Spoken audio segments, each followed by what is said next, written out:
तेजदीप जी, एक वाकयात बहुत गुनाह का भी हाल ही में चर्चा में है, कल कल परसों से एक दो दिन से, कि जो नोट के बदले जो वोट की बात है, सरपंच चुनाव में हुई थी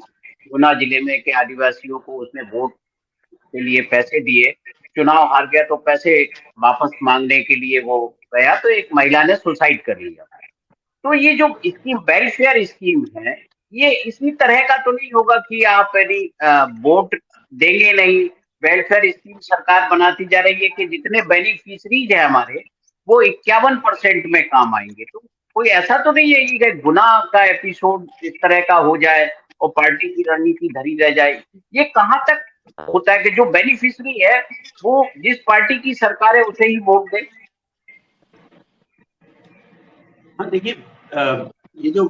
स्कीम से बेनिफिशियरीज को लेके चालू तो इसी होप में करी जाती है। पार्टियों को जो सत्ता में रहती है उसको ये लगता है कि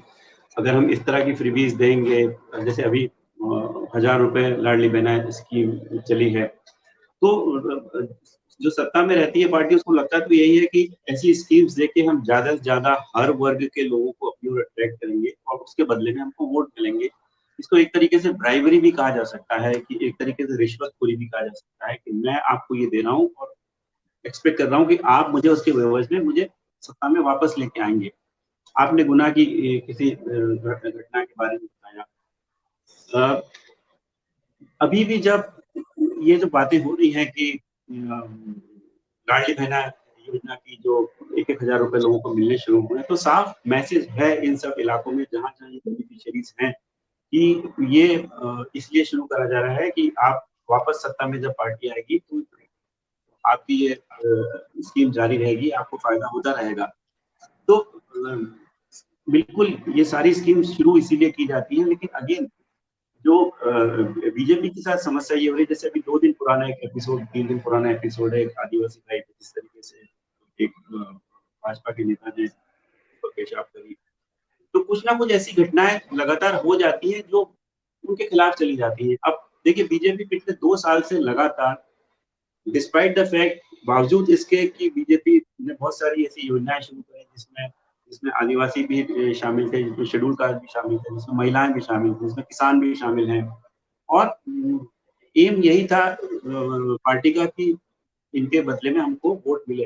लेकिन जब इस तरह की घटनाएं हो जाती हैं, जो अभी पेशाब वाली घटना हुई, तो वो सारी की सारी चीजें धरी की धरी रह जाती हैं। और यही सब चीजों से मिलके बनता है एंटी इनकम्बेंसी फैक्टर, जो कि बहुत भारी एंटी इनकम्बेंसी फैक्टर बीजेपी के ऊपर है। आज की तारीख में ऐसा कहते हैं कि किसान बीजेपी से नाराज है। शेड्यूल ट्राइब का जो मैसेज गया है पूरे देश में बीजेपी के लिए डेड, बीजेपी को भी मालूम है कि कितना सीरियस घटना है ये, इसका इम्पैक्ट पूरे देश में हो सकता है। ऐसे ही ये जो छोटी छोटी घटनाएं होती हैं उससे आपके, जैसे कहते हैं ना कि एक राय पे पानी चढ़ जाता है, तो फिर बात वही लौट फिर के आ जाती है कि ऐसे वक्त में और फिर वो जो 51% का आंकड़ा है वो बीजेपी के नेताओं को सताता है। ये एक तरह का कॉर्पोरेट वाला आंकड़ा हो गया है कि आप जैसे जैसे सेल्स की टीम को एक आप फिगर देते हैं कि हमको इस साल कितनी कमाई करनी है, वैसे ही अब पॉलिटिक्स में भी होने लगा है कि आपको 51% वोट लेके आना है कि इंश्योर बीजेपी वापस सत्ता में आए। लेकिन हम सबको दिख रहा है कि जितनी भी रिपोर्ट्स आ रही हैं, जो माहौल बन रहा है अभी हाल फिलहाल, वो बीजेपी के लिए फेवर में नहीं है। और ऐसे वक्त में 51% का आंकड़ा सचमुच में बीजेपी के लिए काफी डिफिकल्ट माना जा रहा है उनके खुद के नेताओं द्वारा।